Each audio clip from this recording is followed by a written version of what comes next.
নমস্কার বন্ধুরা, সকলকে স্বাগত জানাই। আমি রাকা আর আপনারা শুনছেন ইউটিউব চ্যানেল কথা ও কাহিনী বাই রাকা। বন্ধুরা, আজ আমি আবারও চলে এসেছি আমার গল্পের সম্ভার নিয়ে। আজ শোনাবো শ্রদ্ধেয় রবীন্দ্রনাথ ঠাকুরের স্ত্রীর পত্র। গল্প পাঠ যদি ভালো লাগে তাহলে একটা ছোট্ট লাইক করে দেবেন। আর আপনি যদি আমাদের চ্যানেলে প্রথমবারের জন্য এসে থাকেন তাহলে অবশ্যই চ্যানেলটি সাবস্ক্রাইব করে নেবেন। কিন্তু আসুন এবার তাহলে গল্পে ফিরি। শুরু হচ্ছে রবীন্দ্রনাথ ঠাকুরের স্ত্রীর পত্র।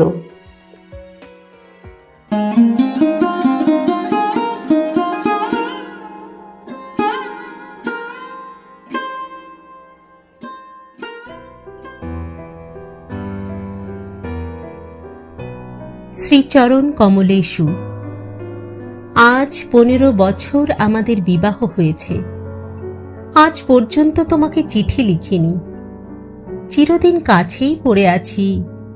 মুখের কথা অনেক শুনেছ, আমিও শুনেছি। চিঠি লেখবার মতো ফাঁকটুকু পাওয়া যায়নি। আজ আমি এসেছি তীর্থ করতে শ্রীক্ষেত্রে।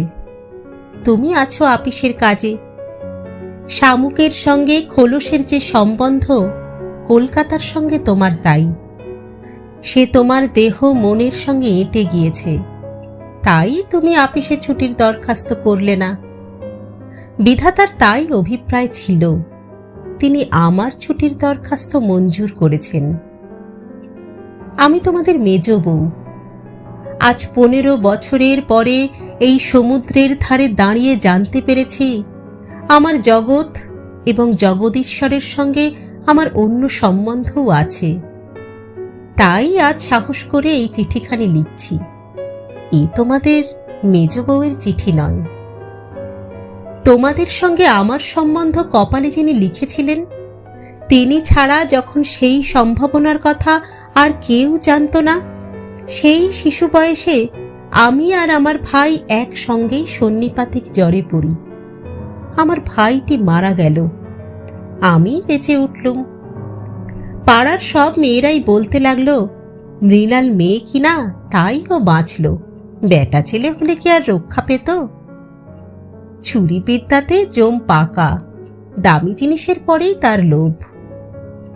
আমার মরণ নেই, এই কথাটাই ভালো করে বুঝিয়ে বলবার জন্য এই চিঠিখানি লিখতে বসেছি।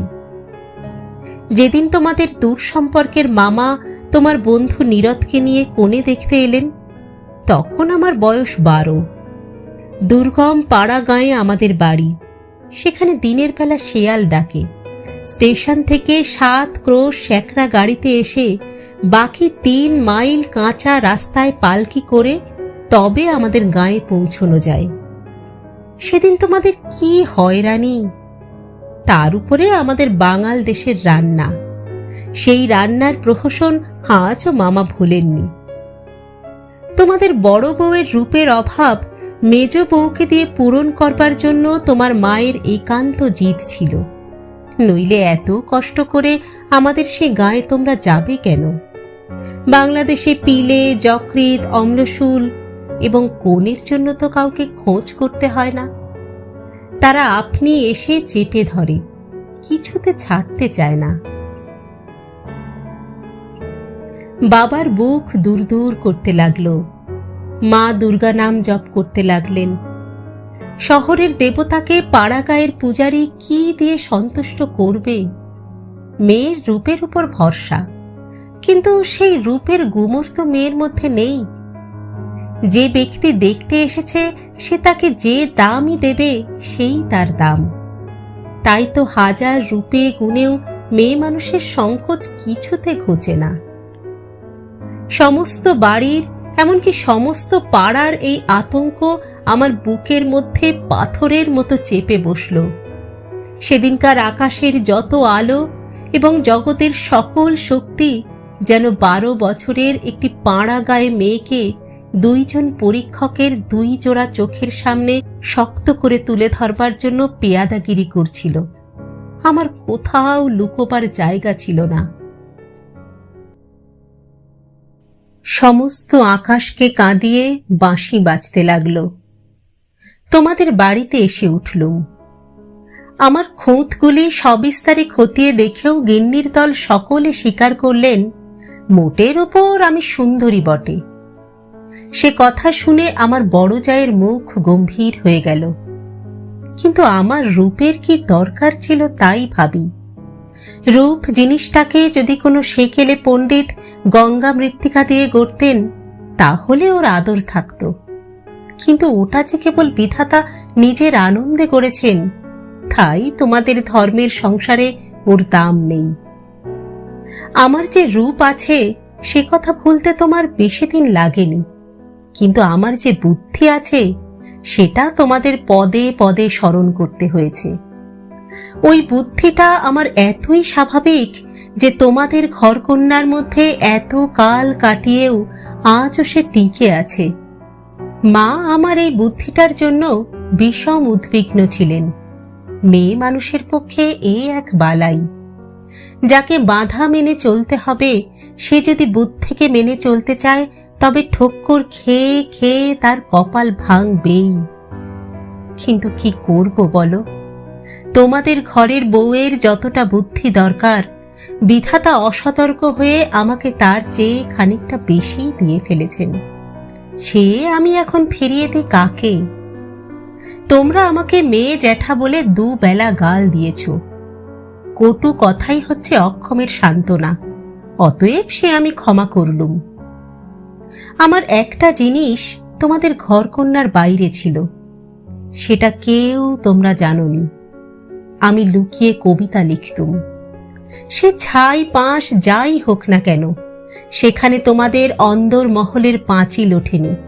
সেইখানে আমার মুক্তি, সেইখানে আমি। আমার মধ্যে যা কিছু তোমাদের মেজ বউকে ছাড়িয়ে রয়েছে সে তোমরা পছন্দ করনি, চিনতেও পারোনি। আমি যে কবি সেই 15 বছরেও তোমাদের কাছে ধরা পড়েনি। তোমাদের ঘরের প্রথম স্মৃতির মধ্যে সবচেয়ে যেটা আমার মনে জাগছে সে তোমাদের গোয়াল ঘর। অন্দরমহলের সিঁড়িতে উঠবার ঠিক পাশের ঘরেই তোমাদের গরু থাকে। সামনের উঠোনটুকু ছাড়া তাদের আর নড়বার জায়গা নেই।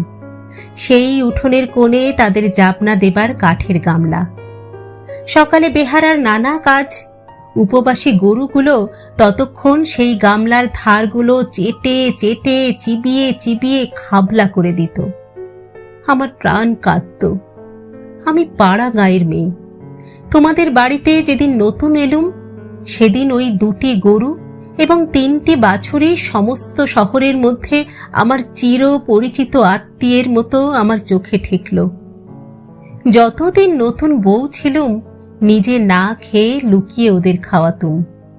যখন বড় হলুম তখন গরুর প্রতি আমার প্রকাশ্য মমতা লক্ষ্য করে আমার ঠাট্টার সম্পর্কীয়রা আমার গোত্র সম্বন্ধে সন্দেহ প্রকাশ করতে লাগলেন। আমার মেয়েটি জন্ম নিয়েই মারা গেল। আমাকেও সে সঙ্গে যাবার সময় ডাক দিয়েছিল। সে যদি বেঁচে থাকতো তাহলে সেই আমার জীবনে যা কিছু বড়, যা কিছু সত্য সমস্ত এনে দিত। তখন মেজ বউ থেকে একেবারে মা হয়ে বসতুম। মা যে এক সংসারের মধ্যে থেকেও বিশ্ব সংসারের। মা হবার দুঃখটুকু পেলুম, কিন্তু মা হবার মুক্তিটুকু পেলুম না। মনে আছে ইংরেজ ডাক্তার এসে আমাদের অন্দর দেখে আশ্চর্য হয়েছিল এবং আতুর ঘর দেখে বিরক্ত হয়ে বকাবকি করেছিল। সদরে তোমাদের একটুখানি বাগান আছে, ঘরে সাজ সজ্জা আসবাবের অভাব নেই, আর অন্দরটা যেন পশমের কাজের উল্টো পিঠ। সেদিকে কোনো লজ্জা নেই, শ্রী নেই, সজ্জা নেই। সেদিকে আলো মিটমিট করে জ্বলে, হাওয়া চোরের মতো প্রবেশ করে, উঠোনের আবর্জনা নড়তে চায় না, দেওয়ালের এবং মেঝের সমস্ত কলঙ্ক অক্ষয় হয়ে বিরাজ করে। কিন্তু ডাক্তার একটা ভুল করেছিল। সে ভেবেছিল এটা বুঝি আমাদের অহোরাত্র দুঃখ দেয়। ঠিক উল্টো, অনাদর জিনিসটা ছাইয়ের মতো। সে ছাই আগুনকে হয়তো ভিতরে ভিতরে জমিয়ে রাখে, কিন্তু বাইরে থেকে তার তাপটাকে বুঝতে দেয় না। আত্মসম্মান যখন কমে যায় তখন অনাদরকে তো অন্যায্য বলে মনে হয় না। সেই জন্য তার বেদনা নেই। তাই তো মেয়ে মানুষ দুঃখ বোধ করতেই লজ্জা পায়। আমি তাই বলি, মেয়ে মানুষকে দুঃখ পেতেই হবে এইটা যদি তোমাদের ব্যবস্থা হয়, তাহলে যত দূর সম্ভব তাকে অনাদরে রেখে দেওয়াই ভালো। আদরে দুঃখে ব্যথাটা কেবল বেড়ে ওঠে। যেমন করেই রাখো, দুঃখ যে আছে এই কথা মনে করবার কোথাও কোনো দিন মনে আসেনি। আতুর ঘরে মরণ মাথার কাছে এসে দাঁড়ালো, মনে ভয়ই হলো না। জীবন আমাদের কাছে কি বা যে মরণকে ভয় করতে হবে? আদরে যত্নে যাদের প্রাণের বাঁধন শক্ত করেছে, মরতে তাদেরই বাঁধে। সেদিন যম যদি আমাকে ধরে টান দিত, তাহলে আলগা মাটি থেকে যেমন অতি সহজে ঘাসের চাপড়া উঠে আসে, সমস্ত শিকড় শুদ্ধ আমি তেমনি করে উঠে আসতুম। বাঙালির মেয়ে তো কথায় কথায় মরতে যায়, কিন্তু এমন মরার বাহাদুরিটা কি? মরতে লজ্জা হয়, আমাদের পক্ষে ওটা এতই সহজ। আমার মেয়েটি তো সন্ধ্যা তারার মতো ক্ষণকালের জন্য উদয় হয়েই অস্ত গেল। আবার আমার নিত্যকর্ম এবং গরু বাছুর নিয়ে পড়লুম। জীবন তেমনি করেই গড়াতে গড়াতে শেষ পর্যন্ত কেটে যেত। আজকে তোমাকে এই চিঠি লেখবার দরকারই হতো না, কিন্তু বাতাসে সামান্য একটা বীজ উড়িয়ে নিয়ে এসে পাকা দালানের মধ্যে অশ্বত্থ গাছের অঙ্কুর বের করে। শেষকালে সেইটুকু থেকে ইট কাঠের বুকের পাঁজর বিদীর্ণ হয়ে যায়। আমার সংসারের পাকা বন্দোবস্তের মাঝখানে ছোট একটুখানি জীবনের কণা কোথা থেকে উড়ে এসে পড়ল। তারপর থেকে ফাটল শুরু হলো। বিধবা মার মৃত্যুর পর আমার বড় জায়ের বোন বিন্দু তার খুড়তুতো ভাইদের অত্যাচারে আমাদের বাড়িতে এসে তার দিদির কাছে যেদিন আশ্রয় নিলে, তোমরা সেদিন ভাবলে এ আবার কোথাকার আপদ। আমার পোড়া স্বভাব, কি করব বলো? দেখলুম তোমরা সকলেই মনে মনে বিরক্ত হয়ে উঠেছ। সেই জন্যই এই নিরাশ্রয় মেয়েটির পাশে আমার সমস্ত মন যেন একেবারে কোমর বেঁধে দাঁড়ালো। পরের বাড়িতে পরের অনিচ্ছাতে এসে আশ্রয় নেওয়া, সে যে কত বড় অপমান। দায়ে পড়ে সেও যাকে স্বীকার করতে হলো, তাকে কি একপাশে ঠেলে রাখা যায়? তারপর দেখলুম আমার বড় জায়ের দশা। তিনি নিতান্ত দরদে পড়ে বোনটিকে নিজের কাছে এনেছেন, কিন্তু যখন দেখলেন স্বামীর অনিচ্ছা, তখন এমনি ভাব দেখাতে লাগলেন যেন এ তার বিষম বালাই, যেন একে দূর করতে পারলেই তিনি বাঁচেন। এই অনাথা বোনটিকে মন খুলে প্রকাশ্যে স্নেহ দেখাবেন, এ সাহস তাঁর হল না। তিনি প্রতিব্রতা। তার এই সংকট দেখে আমার মন আরো ব্যথিত হয়ে উঠল। দেখলাম বড় যা সকলকে একটু বিশেষ করে দেখিয়ে দেখিয়ে বিন্দুর খাওয়া পড়ার এমনি মোটা রকমের ব্যবস্থা করলেন এবং বাড়ির দাসী বৃত্তিতে তাকে এমন ভাবে নিযুক্ত করলেন যে আমার কেবল দুঃখ নয়, লজ্জা হলো। তিনি সকলের কাছে প্রমাণ করবার জন্য ব্যস্ত যে আমাদের সংসারে ফাঁকি দিয়ে বিন্দুকে বুঝি ভারী সুবিধা ধরে পাওয়া গেছে। ও কাজ দেয় বিস্তর, অথচ খরচের হিসেবে বেজায় সস্তা। আমাদের বড় জায়ের বাপের বংশে কুল ছাড়া আর বড় কিছু ছিল না, রূপও না, টাকাও না। আমার শ্বশুরের হাতে পায়ে ধরে কেমন করে তোমাদের ঘরে তার বিবাহ হলো সে সমস্তই জানো। তিনি নিজের বিবাহটাকে এ বংশের প্রতি বিষম একটা অপরাধ বলেই চিরকাল মনে জেনেছেন। সেই জন্যই সকল বিষয়েই নিজেকে যত দূর সম্ভব সংকুচিত করে তোমাদের ঘরে তিনি অতি অল্প জায়গা জুড়ে থাকেন। কিন্তু তার এই সাধু দৃষ্টান্তে আমার বড় মুশকিল হয়েছে। আমি সকল দিকে আপনাকে অত অসম্ভব খাটো করতে পারিনি। আমি যেটাকে ভালো বলে বুঝি আর কারো খাতিরে সেটাকে মন্দ বলে মেনে নেওয়া আমার কর্ম নয়। তুমিও তার অনেক প্রমাণ পেয়েছ। বিন্দুকে আমি আমার ঘরে টেনে নিলুম। দিদি বললেন, মেজ বউ গরিবের ঘরের মেয়ের মাথাটি খেতে বসলেন। আমি যেন বিষম একটা বিপদ ঘটালুম। এমনি ভাবে তিনি সকলের কাছে নালিশ করে বেড়ালেন, কিন্তু আমি নিশ্চয়ই জানি তিনি মনে মনে বেঁচে গেলেন। এখন দোষের বোঝা আমার উপরেই পড়ল। তিনি বোনকে নিজে যে স্নেহ দেখাতে পারতেন না, আমাকে দিয়ে সেইটুকু করিয়ে নিয়ে তার মনটা হালকা হলো। আমার বড় যা বিন্দুর বয়স থেকে 2-4টে অঙ্ক বাদ দিতে চেষ্টা করতেন, কিন্তু তার বয়স যে 14-র কম ছিল না, এই কথা লুকিয়ে বললে অন্যায় হতো না। তুমি তো জানো সে দেখতে এতই মন্দ ছিল যে পড়ে গিয়ে সে যদি মাথা ভাঙত তবে ঘরের মেঝেটার জন্যই লোকে উদ্বিগ্ন হতো। কাজে পিতা মাতার অভাবে কেউ তাকে বিয়ে দেবার ছিল না, এবং তাকে বিয়ে করবার মতো মনের জোরই বা কজন লোকের ছিল। বিন্দু বড় ভয়ে ভয়ে আমার কাছে এলো, যেন আমার গায়ে তার ছোঁয়াচ লাগলে আমি সইতে পারবো না। বিশ্ব সংসারে তার যেন জন্মাবার কোনো শর্ত ছিল না, তাই সে কেবলই পাশ কাটিয়ে চোখ এড়িয়ে চলত। তার বাপের বাড়িতে তার খুড়তুতো ভাইরা তাকে এমন একটু কোণও ছেড়ে দিতে চায়নি যে কোণে একটা অনাবশ্যক জিনিস পড়ে থাকতে পারে। অনাবশ্যক আবর্জনা ঘরের আশেপাশে অনায়াসে স্থান পায়, কেননা মানুষ তাকে ভুলে যায়। কিন্তু অনাবশ্যক মেয়ে মানুষ যে একে অনাবশ্যক, তার উপরে তাকে ভোলাও শক্ত। সেই জন্যই আস্থা কুড়েও তার স্থান নেই। অথচ বিন্দুর খুড়তুতো ভাইরা যে জগতে পরমাবশ্যক পদার্থ তা বলবার জো নেই, কিন্তু তারা বেশ আছে। তাই বিন্দুকে যখন আমার ঘরে ডেকে আনলুম, তার বুকের মধ্যে কাঁপতে লাগলো। তার ভয় দেখে আমার বড় দুঃখ হলো। আমার ঘরে যে তার একটুখানি জায়গা আছে, সেই কথাটি আমি অনেক আদর করে তাকে বুঝিয়ে দিলুম। কিন্তু আমার ঘর যে শুধু আমারই ঘর নয়, কাজেই আমার কাজটি সহজ হলো না।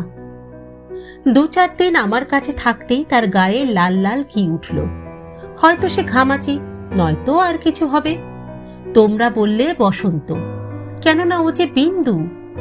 তোমাদের পাড়ার এক আনাড়ি ডাক্তার এসে বললে আর 2-1 দিন না গেলে ঠিক বলা যায় না।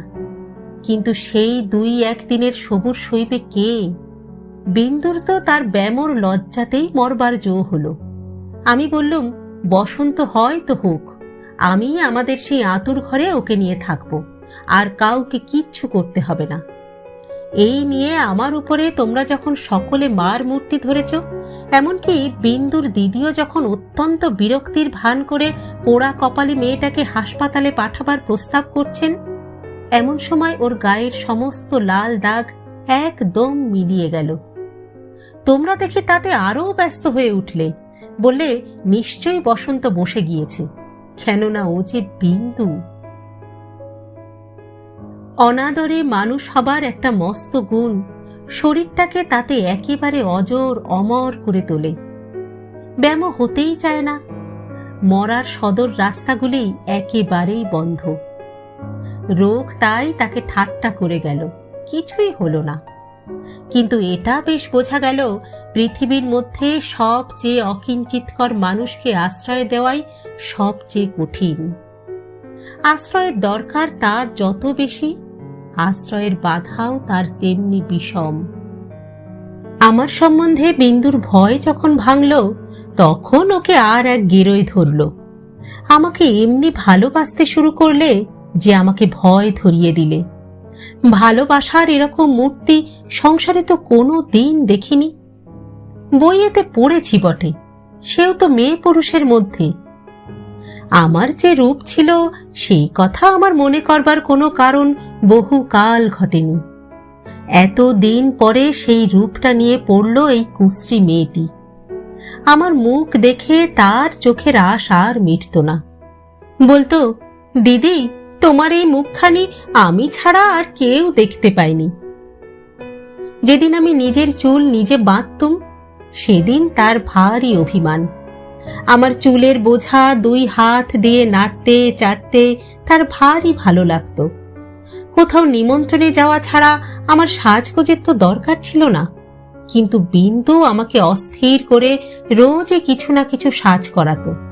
মেয়েটা আমাকে নিয়ে একেবারে পাগল হয়ে উঠল।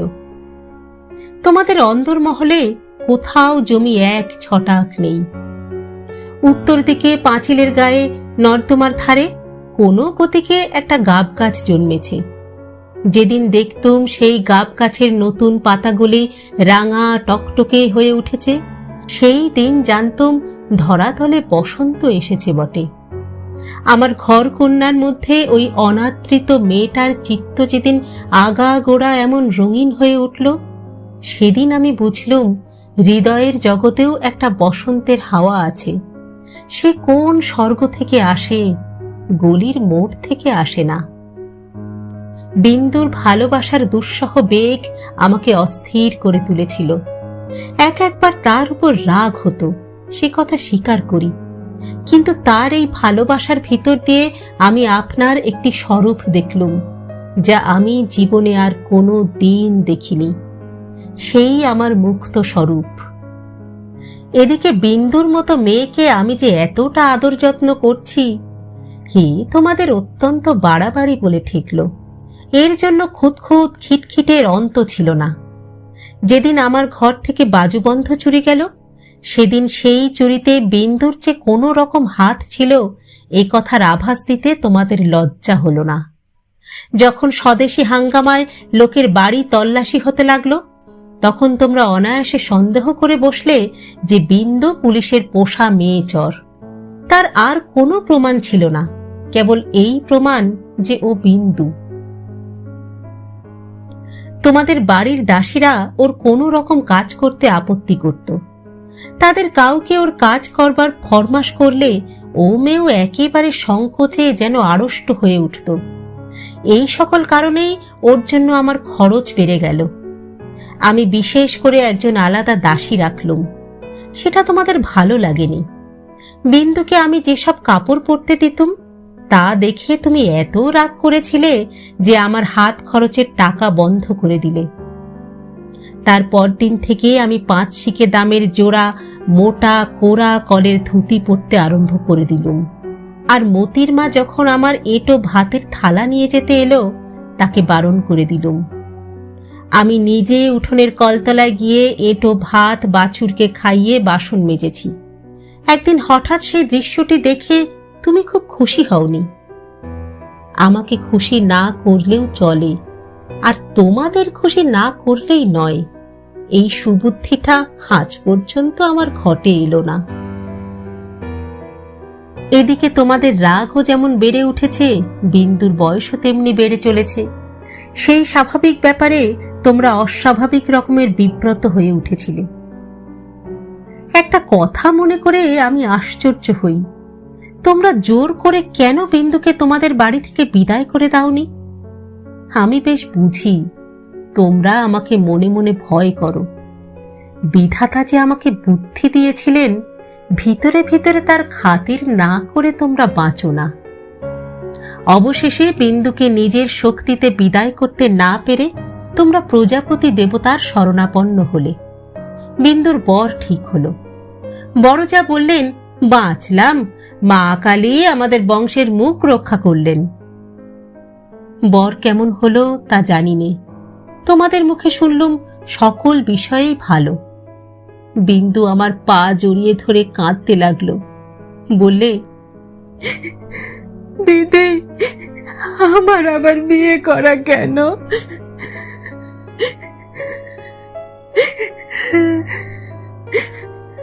আমি তাকে অনেক করে বুঝিয়ে বললুম, বিন্দু, তুই ভয় করিস নে, শুনেছি তোর বর ভালো।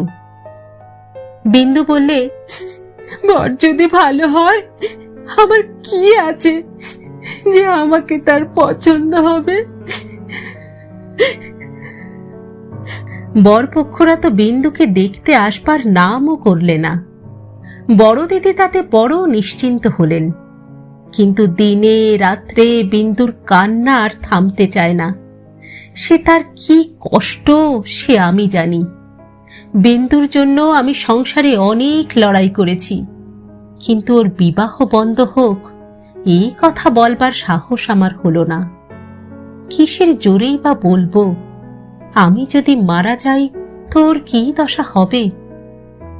একে তো মেয়ে, তাতে কালো মেয়ে, কার ঘরে চলল ওর কি দশা হবে সে কথা না ভাবাই ভালো। ভাবতে গেলে প্রাণ কেঁপে ওঠে। বিন্দু বললে, দিদি, বিয়ের আর 5 দিন আছে, এর মধ্যে আমার মরণ হবে নাকি? আমি তাকে খুব ধমক দিলাম, কিন্তু অন্তর্যামী জানেন, যদি কোনো সহজভাবে বিন্দুর মৃত্যু হতে পারত তাহলে আমি আরাম বোধ করতুম। বিবাহের আগের দিন বিন্দু তার দিদিকে গিয়ে বললে, দিদি, আমি তোমাদের গোয়াল ঘরে পড়ে থাকবো, আমাকে যা বলবে তাই করব, তোমার পায়ে পড়ি, আমাকে এমন করে ফেলে দিও না, ফেলে দিও না। কিছু কাল থেকে লুকিয়ে লুকিয়ে দিদির চোখ দিয়ে জল পড়ছিল, সেদিনও পড়ল। কিন্তু শুধু হৃদয় তো নয়, শাস্ত্রও আছে। তিনি বললেন, জানিস তো বিন্দি, পতি হচ্ছে স্ত্রীলোকের গতি, মুক্তি সব। কপালে যদি দুঃখ থাকে তো কেউ খণ্ডাতে পারবে না। আসল কথা হচ্ছে, কোনো দিকে কোনো রাস্তাই নেই। বিন্দুকে বিবাহ করতেই হবে, তারপর যা হয় তা হোক। আমি চেয়েছিলুম বিবাহটা যাতে আমাদের বাড়িতেই হয়, কিন্তু তোমরা বলে বসলে বরের বাড়িতেই হওয়া চাই, সেটা তাদের কৌলিক প্রথা। আমি বুঝলুম বিন্দুর বিবাহের জন্য যদি তোমাদের খরচ করতে হয় তবে সেটা তোমাদের গৃহদেবতার কিছুতেই সইবে না। কাজেই চুপ করে যেতে হলো। কিন্তু একটা কথা তোমরা কেউ জানো না। দিদিকে জানাবার ইচ্ছা ছিল, কিন্তু জানাইনি, কেননা তাহলে তিনি ভয়েই মরে যেতেন। আমার কিছু কিছু গয়না দিয়ে আমি লুকিয়ে বিন্দুকে সাজিয়ে দিয়েছিলুম। বোধ করে দিদির চোখে সেটা পড়ে থাকবে, কিন্তু সেটা তিনি দেখেও দেখেননি। দোহাই ধর্মের, সেজন্য তোমরা তাকে ক্ষমা করো। যাবার আগে বিন্দু আমাকে জড়িয়ে ধরে বললে, দিদি, আমাকে তোমরা তাহলে নিতান্তই ত্যাগ করলে? আমি বললুম, না বিন্দি, তোর যেমন দশাই হোক না কেন, আমি তোকে শেষ পর্যন্ত ত্যাগ করব না। 3 দিন চলে গেল। তোমাদের তালুকের প্রজা খাবারের জন্য তোমাকে যে ভেড়া দিয়েছিল, তাকে তোমার জঠরাগ্নি থেকে বাঁচিয়ে আমি তোমাদের 1 তলার কয়লা রাখবার ঘরের এক পাশে বাস করতে দিয়েছিলুম। সকালে উঠেই আমি নিজে তাকে দানা খাইয়ে আসতুম। তোমার চাকর বাকরদের প্রতি 2-1 দিন নির্ভর করে দেখেছি, তাকে খাওয়ানোর চেয়ে তাকে খাওয়ার প্রতি তাদের বেশি ঝোঁক। সেদিন সকালে সেই ঘরে ঢুকে দেখি বিন্দু এক কোণে জড়সড় হয়ে বসে আছে। আমাকে দেখেই আমার পা জড়িয়ে ধরে লুটিয়ে পড়ে নিঃশব্দে কাঁদতে লাগলো। দিদি, দিদি, দিদি। বিন্দুর স্বামী পাগল। সত্যি বলছিস বিন্দি? এত বড় মিথ্যে কথা তোমার কাছে বলতে পারি দিদি? তিনি পাগল। শ্বশুরের এই বিবাহে মত ছিল না, কিন্তু আমার শাশুড়িকে জমের মতো তিনি ভয় করেন। তিনি বিবাহের পূর্বেই কাশী চলে গিয়েছেন। শাশুড়ি জেদ করে তার ছেলের বিয়ে দিয়েছেন। আমি সেই রাস করা কয়লার উপর বসে পড়লুম। মেয়ে মানুষকে মেয়ে মানুষ দয়া করে না, বলে ও মেয়ে মানুষ বই তো নয়, ছেলে হোক না পাগল, সে তো পুরুষ বটে। বিন্দুর স্বামীকে হঠাৎ পাগল বলে বোঝা যায় না, কিন্তু একদিন সে এমন উন্মাদ হয়ে ওঠে যে তাকে ঘরে তালা বন্ধ করে রাখতে হয়। বিবাহের রাত্রে সে ভালো ছিল, কিন্তু রাত জাগা প্রভৃতি উৎপাতে দ্বিতীয় দিন থেকে তার মাথা একেবারে খারাপ হয়ে উঠল। বিন্দু দুপুরবেলায় পিতলের থালায় ভাত খেতে বসেছিল। হঠাৎ তার স্বামী থালা শুদ্ধ ভাত টেনে উঠোনে ফেলে দিলে। হঠাৎ কেমন যেন তার মনে হয়েছে বিন্দু স্বয়ং রানী রাসমণি। বেহারাটা নিশ্চয়ই সোনার থালা চুরি করে রানীকে তার নিজের থালায় ভাত দিয়েছে, এই তার রাগ। বিন্দু তো ভয়ে মরে গেল। তৃতীয় রাত্রে শাশুড়ি যখন তাকে স্বামীর ঘরে শুতে বললে, বিন্দুর প্রাণ শুকিয়ে গেল। শাশুড়ি তার প্রচণ্ড, রাগলে জ্ঞান থাকে না, সেও পাগল, কিন্তু পুরো নয় বলেই আরো ভয়ানক। বিন্দুকে ঘরে ঢুকতে হলো। স্বামী সে রাত্রে ঠান্ডা ছিল, কিন্তু ভয়ে বিন্দুর শরীর যেন কাঠ হয়ে গেল। স্বামী যখন ঘুমিয়েছে, অনেক রাত্রে সে অনেক কৌশলে পালিয়ে এসেছে। তার বিস্তারিত বিবরণ লেখবার দরকার নেই। ঘৃণায় রাগে আমার সকল শরীর জ্বলতে লাগলো। আমি বললুম, এমন ফাঁকির বিয়ে বিয়েই নয়। বিন্দু, তুই যেমন ছিলি তেমনি আমার কাছে থাক, দেখি তোকে কে নিয়ে যেতে পারে। তোমরা বললে বিন্দু মিথ্যে কথা বলছে। আমি বললুম, ও কখনো মিথ্যে বলেনি। তোমরা বললে, কেমন করে জানলে? আমি বললুম, আমি নিশ্চয়ই জানি। তোমরা ভয় দেখালে, বিন্দু শ্বশুরবাড়ির লোকে পুলিশ কেস করলে মুশকিলে পড়তে হবে। আমি বললুম, ফাঁকি দিয়ে পাগল বরের সঙ্গে বিয়ে দিয়েছে, এই কথা কি আদালত শুনবে না? তোমরা বললে, তবে কি এই নিয়ে আদালত করতে হবে নাকি? কেন, আমাদের দায় কিসের? আমি বললুম, আমি নিজের গয়না বেচে যা করতে পারি করব। তোমরা বললে, উকিল বাড়ি ছুটবে নাকি? এই কথার জবাব নেই। কপালে করাঘাত করতে পারি, তার বেশি আর কি করব? ওদিকে বিন্দুর শ্বশুরবাড়ি থেকে ওর ভাসুর এসে বাইরে বিষম গোল বাঁধিয়েছে। সে বলছে এসে থানায় খবর দেবে। আমার যে কি জোর আছে জানি নে, কিন্তু কসাইয়ের হাত থেকে যে গরু প্রাণ ভয়ে পালিয়ে এসে আমার আশ্রয় নিয়েছে, তাকে পুলিশের তাড়ায় আবার সেই কসাইয়ের হাতে ফিরিয়ে দিতেই হবে, এ কথা কোনো মতেই আমার মন মানতে পারল না। আমি স্পর্ধা করে বললুম, তা দিক থানায় খবর। এই বলে মনে করলুম বিন্দুকে এই বেলা আমার শোবার ঘরে এনে তাকে নিয়ে ঘরে তালা বন্ধ করে বসে থাকি। খোঁজ করে দেখি বিন্দু নেই।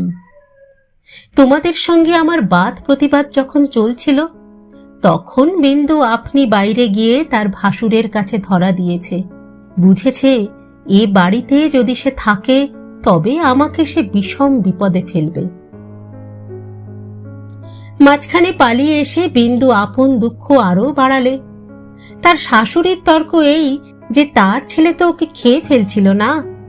মন্দ স্বামীর দৃষ্টান্ত সংসারে দুর্লভ নয়, তাদের সঙ্গে তুলনা করলে তার ছেলে যে সোনার চাঁদ।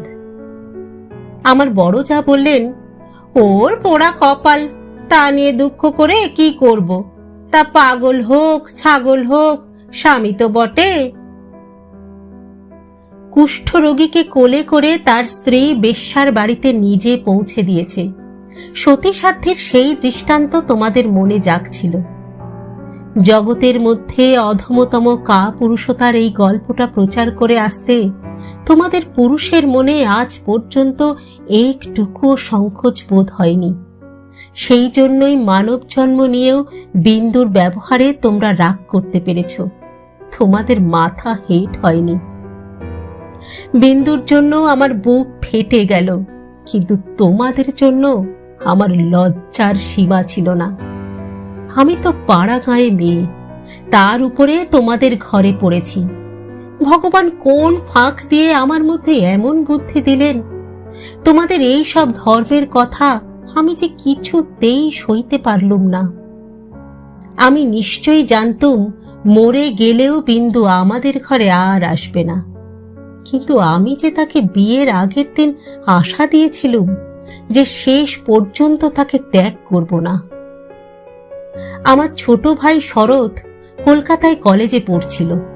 তোমরা জানোই তো, যত রকমের ভলেন্টিয়ারি করা, প্লেগের পাড়ার ইঁদুর মারা, দামোদরের বন্যায় ছোটা, এতেই তার এত উৎসাহ যে উপরি উপরি দুবার এফএ পরীক্ষায় ফেল করেও কিছু মাত্র দমে যায়নি।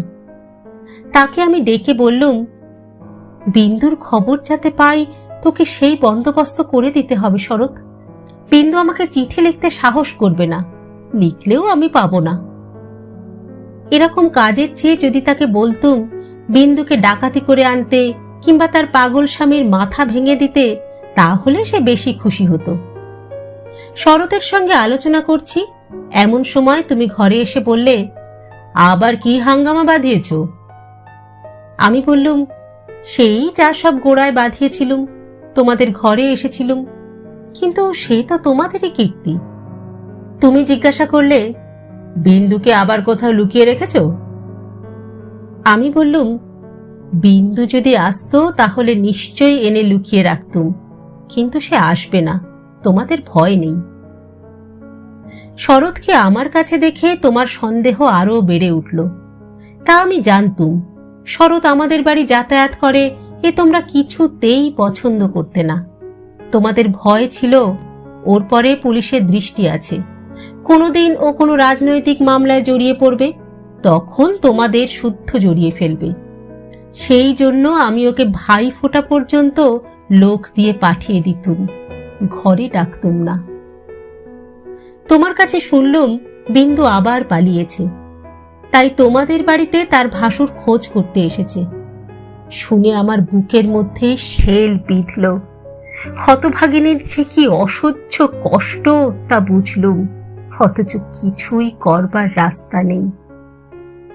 শরৎ খবর নিতে ছুটল। সন্ধ্যার সময় ফিরে এসে আমাকে বলল, বিন্দু তার খুড়তুতো ভাইদের বাড়ি গিয়েছিল, কিন্তু তারা তুমুল রাগ করে তখনই তাকে আবার শ্বশুর বাড়ি পৌঁছে দিয়ে গেছে। এর জন্য তাদের খেসারত এবং গাড়ি ভাড়া দণ্ড যা হয়েছে, তার ঝাঁজ এখনো ওদের মন থেকে মরেনি। তোমাদের খুড়িমা শ্রীক্ষেত্রে তীর্থ করতে যাবেন বলে তোমাদের বাড়িতে এসে উঠেছেন। আমি তোমাদের বললুম, আমিও যাব। আমার হঠাৎ এমন ধর্মে মন হয়েছে দেখে তোমরা এত খুশি হয়ে উঠলে যে কিছু মাত্র আপত্তি করলে না। এ কথাও মনে ছিল যে এখন যদি কলকাতায় থাকি তবে আবার কোন দিন বিন্দুকে নিয়ে ফ্যাসাদ বাঁধিয়ে বসবো। আমাকে নিয়ে ভীষণ ল্যাঠা। বুধবারে আমাদের যাবার দিন, রবিবারে সমস্ত ঠিক হলো। আমি শরৎকে ডেকে বললুম, যেমন করে হোক বিন্দুকে বুধবারে পুরী যাবার গাড়িতে তুলে দিতে হবে। শরতের মুখ প্রফুল্ল হয়ে উঠল। সে বললে, ভয় নেই দিদি, আমি তাকে গাড়িতে তুলে দিয়ে পুরী পর্যন্ত চলে যাব, ফাঁকি দিয়ে জগন্নাথ দেখা হয়ে যাবে। সেই দিন সন্ধ্যার সময় শরৎ আবার এলো। তার মুখ দেখেই আমার বুক দমে গেল। আমি বললুম, কি শরৎ, সুবিধা হলো না বুঝি? সে বললে, না। আমি বললুম, রাজি করাতে পারলি নে? সে বললে, আর দরকারও নেই। কাল রাত্রিরে সে কাপড়ে আগুন ধরিয়ে আত্মহত্যা করে মরেছে। বাড়ির যে ভাইপোটার সঙ্গে ভাব করে নিয়েছিলুম, তার কাছে খবর পেলুম তোমার নামে সে একটা চিঠি রেখে গিয়েছিল, কিন্তু সে চিঠি ওরা নষ্ট করেছে। যাক, শান্তি হলো। দেশ শুদ্ধ লোক জোটে উঠল। বলতে লাগলো, মেয়েদের কাপড়ে আগুন লাগিয়ে মরা একটা ফ্যাশন হয়েছে। তোমরা বললে এ সমস্ত নাটক করা। তা হবে, কিন্তু নাটকের তামাশাটা কেবল বাঙালি মেয়েদের শাড়ির উপর দিয়েই হয় কেন, আর বাঙালি বীর পুরুষের কোঁচার উপর দিয়ে হয় না কেন, সেটাও তো ভেবে দেখা উচিত। বিন্দিটার এমনি পোড়া কপাল বটে। যতদিন বেঁচে ছিল রূপে গুণে কোনো যশ পায়নি। মরবার বেলাও যে একটু ভেবে চিনতে এমন একটা নতুন ধরনের মরবে যাতে দেশের পুরুষরা খুশি হয়ে হাততালি দেবে, তাও তার ঘটে এলো না। মরেও লোকদের চটিয়ে দিলে। দিদি ঘরের মধ্যে লুকিয়ে কাঁদলেন, কিন্তু সে কান্নার মধ্যে একটা সান্ত্বনা ছিল। যাই হোক না কেন, তবু রক্ষা হয়েছে। মরেছে বই তো না, বেঁচে থাকলে কি না হতে পারত। আমি তীর্থে এসেছি। বিন্দুর আর আসবার দরকার হলো না, কিন্তু আমার দরকার ছিল। দুঃখ বলতে লোকে যা বোঝে তোমাদের সংসারে তা আমার ছিল না। তোমাদের ঘরে খাওয়া পড়া অসচ্ছল নয়। তোমার দাদার চরিত্র যেমন হোক, তোমার চরিত্রে এমন কোনো দোষ নেই যাতে বিধাতাকে মন্দ বলতে পারি।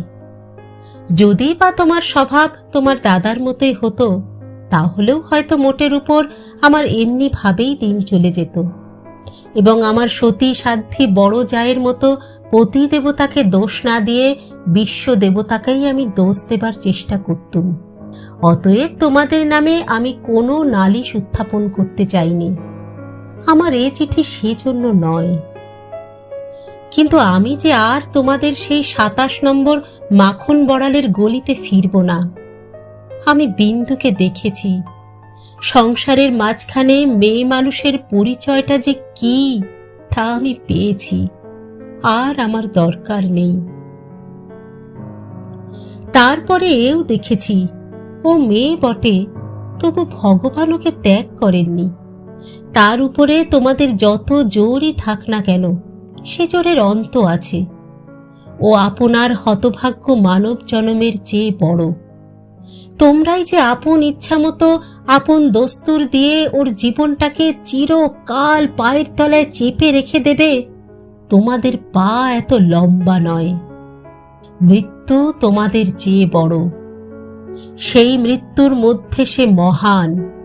সেখানে বিন্দু কেবল বাঙালি ঘরের মেয়ে নয়, কেবল খুড়তুতো ভাইয়ের বোন নয়, কেবল অপরিচিত পাগল স্বামীর প্রবঞ্চিত স্ত্রী নয়, সেখানে সে অনন্ত। সেই মৃত্যুর বাঁশি এই বালিকার ভাঙা হৃদয়ের ভিতর দিয়ে আমার জীবনের যমুনা পারে যেদিন বাজল, সেদিন প্রথমটা আমার বুকের মধ্যে যেন বান বিঁধল। বিধাতাকে জিজ্ঞাসা করলুম, জগতের মধ্যে যা কিছু সবচেয়ে তুচ্ছ তাই সবচেয়ে কঠিন কেন?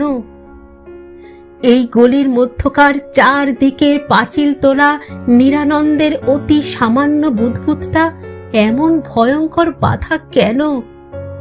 তোমার বিশ্বজগৎ তার 6 ঋতুর সুধাপাত্র হাতে নিয়ে যেমন করে ডাক দিক না কেন, এক মুহূর্তের জন্য কেন আমি এই অন্দর মহলটার এইটুকু মাত্র চৌকাঠ পেরোতে পারিনে? তোমার এমন ভুবনে আমার এমন জীবন নিয়ে কেন ওই অতি তুচ্ছ ইট কাঠের আড়ালটার মধ্যেই আমাকে তিলে তিলে মরতেই হবে?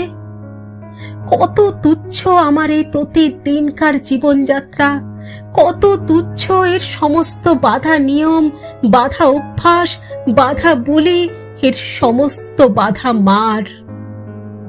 কিন্তু শেষ পর্যন্ত এই দীনতার নাগপাশ বন্ধনেই হবে জিত, আর হার হলো তোমার নিজের সৃষ্টি ওই আনন্দ লোকের। কিন্তু মৃত্যুর বাঁশি বাজতেই লাগলো। কোথায় রে রাজমিস্ত্রির গড়া দেয়াল, কোথায় রে তোমাদের ঘোরো আইন দিয়ে গড়া কাঁটার বেড়া? কোন দুঃখে কোন অপমানে মানুষকে বন্দি করে রেখে দিতে পারে? ওই তো মৃত্যুর হাতে জীবনের জয় পতাকা উড়ছে। ওরে মেজ বউ, ভয় নেই তোর।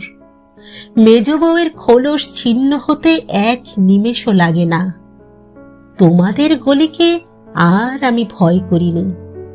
আমার সম্মুখে আজ নীল সমুদ্র, আমার মাথার উপরে আষাঢ়ের মেঘপুঞ্জ। তোমাদের অভ্যাসের অন্ধকারে আমাকে ঢেকে রেখে দিয়েছিলে। ক্ষণকালের জন্য বিন্দু এসে সেই আবরণের ছিদ্র দিয়ে আমাকে দেখে নিয়েছিল। সেই মেয়েটাই তার আপনার মৃত্যু দিয়ে আমার আবরণখানা আগা গোড়া ছিন্ন করে দিয়ে গেল। আজ বাইরে এসে দেখি আমার গৌরব রাখবার আর জায়গা নেই।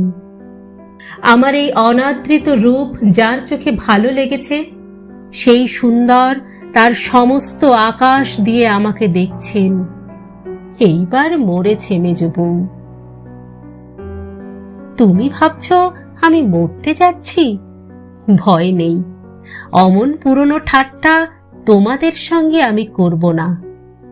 মীরাবাইও তো আমার মতো মেয়ে মানুষ ছিল, তার শিকলও তো কম ভারী ছিল না।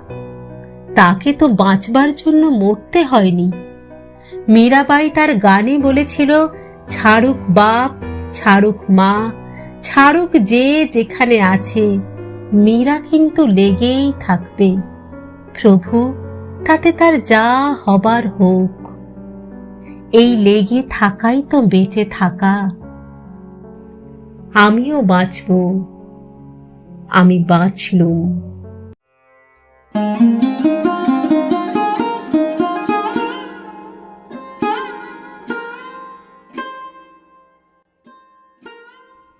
শেষ হলো রবীন্দ্রনাথ ঠাকুরের স্ত্রীর পত্র। গল্প পাঠ করলাম আমি রাকা। আপনারা শুনছেন ইউটিউব চ্যানেল কথা ও কাহিনী বাই রাকা। আজকের গল্পটি কেমন লাগলো আপনাদের কমেন্ট বক্সে অবশ্যই জানাবেন কিন্তু। এছাড়া আর কি ধরনের গল্প আপনারা শুনতে চান তাও আমাদের জানাতে ভুলবেন না কিন্তু। আজ তাহলে এখানেই বিদায় চেয়ে নিচ্ছি। পরবর্তী গল্প নিয়ে ফিরে আসবো খুব শীঘ্র। ততদিন সকলে সুস্থ থাকবেন, ভালো থাকবেন এবং অবশ্যই আমাদের সঙ্গে থাকবেন। নমস্কার।